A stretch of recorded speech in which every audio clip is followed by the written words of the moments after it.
Banco do Brasil. Se você quer conhecer um pouco mais sobre essa empresa, fica nesse vídeo.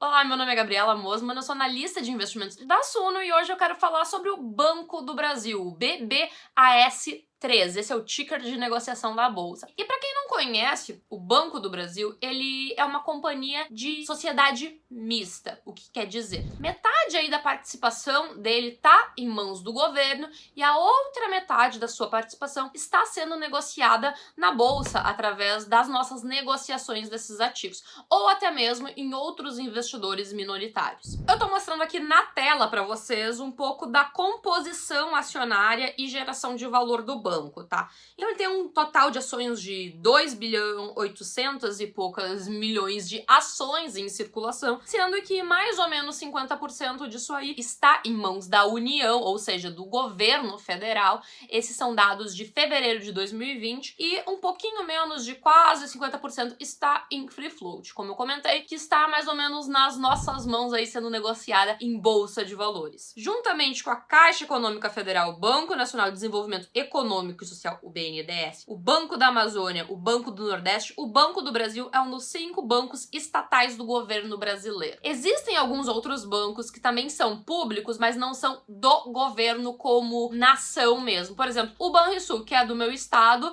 do Rio Grande do Sul. Então ele é do estado e não da União. O Banco do Brasil, ele possui uma participação global, realmente, através de emissões de BDRs. A gente tem uma outra imagenzinha aqui na tela para você ver um pouco da disseminação dele em torno do mundo inteiro. Agora eu quero trazer vocês para o meu computador para a gente dar uma olhadinha nos indicadores do Banco do Brasil através do Suno Analytics. Lembrando que as análises apresentadas aqui, elas são um pouco mais simples para os investidores iniciantes também conseguirem entender um pouquinho de como analisar esses indicadores, o que eles querem dizer e tudo mais. Então vem comigo para a tela do meu computador. A gente está aqui na Suno Analítica e a gente coloca aqui a sigla do Banco do Brasil, tá? Vale lembrar que o Banco do Brasil também tem a parte de Seguridades, que é o BB Seguridades, tá? Ele é uma outra empresa, um outro ativo negociado também em bolsa, que a gente pode fazer algum vídeo posteriormente dele, mas só para você entender que são coisas distintas. Então, chegando aqui, a gente tá com uma cotação atual de 28,91 centavos, isso no dia que a gente tá gravando esse vídeo. No meu último vídeo, algumas pessoas comentaram que tinha uma tendência grafista. Não, gente, eu gosto de trazer um pouquinho as informações no gráfico, exatamente pro contrário, para mostrar que isso aqui não quer dizer nada, a gente não tem que se basear nisso. Existem algumas movimentações que podem ser justificadas por questões econômicas e sociais, realmente do que acontece na economia, mas tem outras que são muito aleatórias. E é isso que eu gosto de trazer. Por exemplo, aqui a gente tá num movimento totalmente aleatório de um dia, isso não quer dizer nada. Então, eu normalmente gosto de pegar o gráfico da cotação de 5 anos ou mais, só pra gente conseguir ver um pouquinho essa capacidade de geração de valor ao longo prazo de crescimento. Porque isso é um dos princípios do próprio Value Investing, a análise fundamentalista. E no curto prazo há essa descorrelação, esse desencontro entre o valor da cotação e o valor intrínseco da empresa, mas no longo prazo a tendência é de ajuste. Então, quando você vê uma empresa e você acha que ela tá barata, é porque você acredita que no longo prazo aquilo vai convergir, tá? Então, eu gosto às vezes de dar uma olhadinha só para contextualização geral inicial aqui nesse gráfico. Você pode ver que a gente tem muitas movimentações, algumas não querem dizer grandes coisas. Você pode ver que fica no zigue-zague, isso você tem que tentar se desapegar um pouquinho e ficar um pouco na tendência do longo prazo de crescimento que uma empresa pode te gerar. Claro que isso aqui, se ela realmente apresenta uma tendência de crescimento, ela não necessariamente vai continuar mostrando isso aqui para o futuro. O de hoje para o futuro é realmente uma extrapolação que o analista deve fazer quando você olha a empresa e identificar se você acredita que essa empresa tem capacidade de geração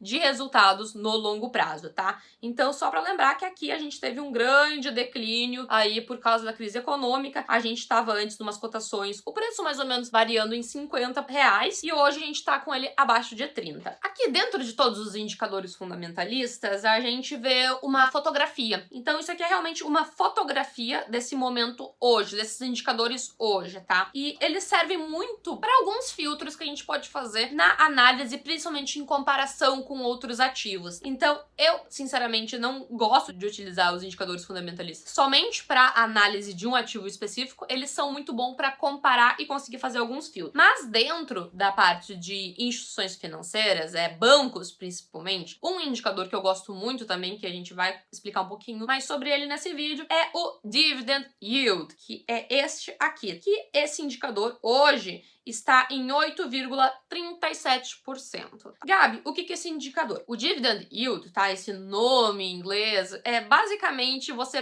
pegar e entender qual é a taxa em comparação ao preço que a ação tá pagando em dividendos. Nossa, que complicado. Você simplesmente vai ter aí o montante pago nos últimos 12 meses de dividendos, tá? Em relação com o preço da ação hoje. Então, é como se nos últimos 12 meses o Banco do Brasil tivesse pagado 8,37% desse valor da ação aqui. Então, se você fizer isso na calculadora, 28,91 vezes 8,37.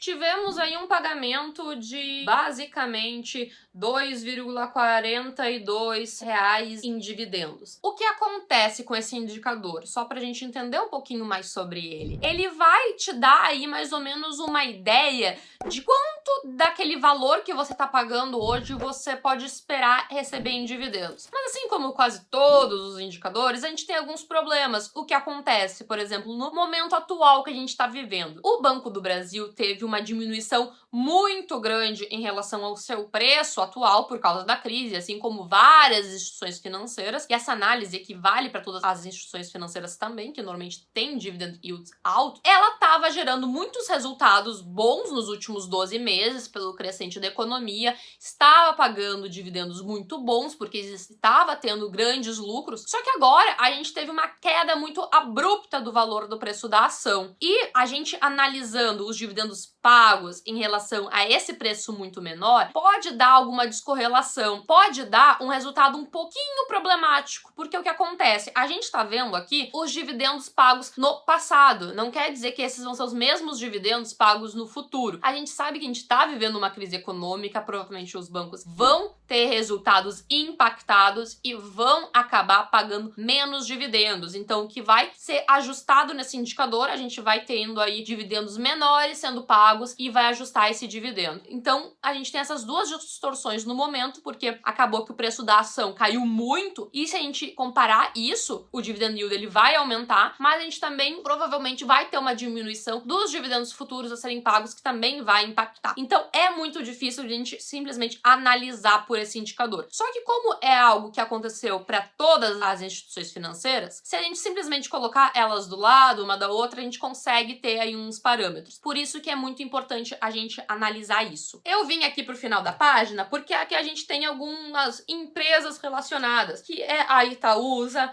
o Itaú e até o Bradesco e o BTG Pactual, que também são bancos. Claro que não necessariamente bancos, por exemplo, a Itaúsa é a holding, mas são empresas relacionadas realmente setoriais, e a gente tem aqui o dividend yield delas abaixo pra gente conseguir dar uma analisada. Você pode ver que, na real, tirando o BTG, que ele acabou de abrir, faz muito pouco tempo que ele abriu o capital, então ele não tem ainda esse parâmetro pra gente analisar, a gente pode ver que o Banco do Brasil está abaixo em comparação com essas outras empresas. Então já seria um ponto negativo, digamos assim, para instituição. Lembrando que esse vídeo não é recomendação de investimento e não se baseia apenas nele para qualquer tipo de decisão, né? E a gente também não pode avaliar uma empresa simplesmente por um indicador, mas a gente já pode ver aqui, simplesmente fazendo uma análise rápida desses indicadores, de que ela está abaixo realmente. Então, só pra gente entender um pouquinho. Aqui a gente tem no Suno Analytica, que é muito interessante, a gente tem um pouquinho da história sobre o Banco do Brasil. Eu, de novo, não vou ler isso aqui, porque você pode pausar a tela e ler se você quiser, ou mesmo acessar o Suno Analytica em www.sunoresearch.com.br/ações e buscar o BBAS3 e você vai ter isso aqui, tá? Mas pra gente comentar um pouquinho sobre as vantagens competitivas e desvantagens. O Banco do Brasil, ele tem uma escala muito grande, e por ele ser um dos maiores bancos estatais, ele acaba sendo utilizado por muitas questões públicas, da mesma forma que esse é um diferencial do próprio Banrisul. Eu gosto de fazer essa analogia por causa que eu convivi muito com isso no meu estado. O Banco do Brasil, ele é muito utilizado para vários serviços que você precisa ter esse contato contato com a União, até mesmo às vezes pagamentos de impostos. O Banrisul, não é o Banco do Brasil, o Banrisul no meu estado do Rio Grande do Sul, ele acaba sendo o único banco que você tem opções de diversos tipos de pagamentos para com o estado. E algumas dessas situações também são utilizadas no Banco do Brasil. Então você tem aí uma escala. Isso é algo que é um pouco difícil de competir, e ele é um daqueles bancos também too big to fail, que realmente, estando vinculado ao governo federal, é muito difícil de a gente conseguir imaginar ele chegando ao estágio de falência. Da mesma forma que você pode pensar em Petrobras. Essas empresas que elas são estatais, elas têm essa robustez, digamos assim. Dentro das desvantagens, a gente tem uma que eu particularmente não gosto muito, tá? Isso aqui é a visão Gabriela e não necessariamente da Suno Research, mas como analista eu trago esse ponto, que é o controle estatal. Eu particularmente não gosto de empresas que têm esse controle estatal. Existem mesmo assim empresas que têm apenas uma parcela, mas não majoritária, tá? Que é o caso do Banco do Brasil, ele acaba tendo 50% do Estado impedindo, então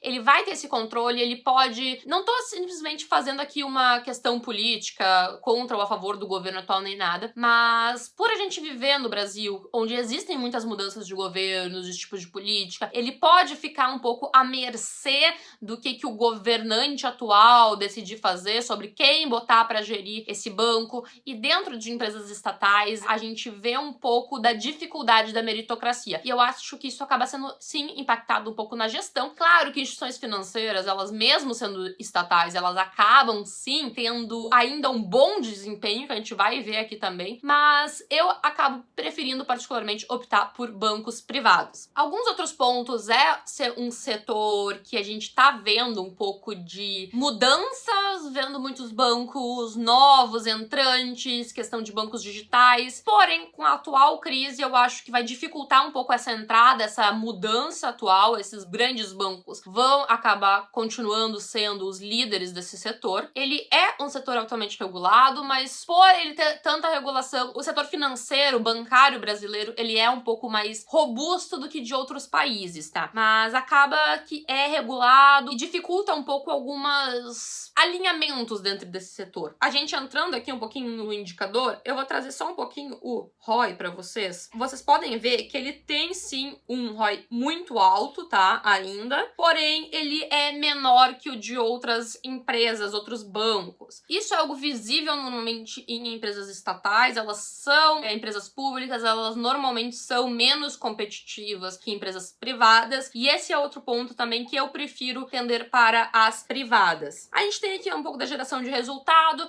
mas por causa da crise, algumas empresas acabaram postergando a divulgação de resultados de 2019, então por isso que a gente não tá com esses valores atualizados, mas a gente pode ver que sim, o lucro líquido é positivo, ele cresceu aqui já um pouco nesses últimos anos, ele teve lucro líquido aqui decrescente, é positivo aqui em 2015, mas ele foi decrescente em comparação ao ano anterior. Mas, como eu comentei, bancos geralmente são ótimas empresas, são ótimos investimentos, mas aqui é mais uma questão de priorização do que você prefere, do estilo do banco. Pra gente finalizar, fazer um comentário sobre o banco, claro, sinalizando aqui que se você quiser acompanhar notícias, você tem já aqui vinculado as partes das notícias do banco, é muito importante para quando você vai fazer uma análise, você tentar entender sobre as perspectivas da instituição financeira ou instituição, empresa que você está analisando, e acompanhar um pouco as notícias dela é muito importante. Claro que a gente tá num momento de crise, é um pouco difícil a gente conseguir entender o que vai acontecer com cada empresa, mas por o Banco do Brasil ser uma empresa estatal, a gente sabe que provavelmente ele vai perdurar, ele vai persistir ao longo dessa crise e vai voltar como sendo um dos líderes do mercado. Mas uma questão aqui que vale a gente ressaltar sobre bancos, eles estão aí até o final mais ou menos do ano, setembro, outubro, a CVM lançou uma regulação para que as instituições financeiras não pudessem pagar mais que o mínimo estabelecido, que é 25% do lucro líquido como dividendos. Então, algumas pessoas já conversaram comigo em redes sociais perguntando, porque aparentemente alguns dividendos estavam caindo de algumas instituições financeiras, é por causa disso, então elas vão se limitar a esse pagamento. O Banco do Brasil anunciou que vai fazer isso, então ele vai estar pagando o mínimo realmente do lucro líquido. Isso é um estímulo que a CVM tem para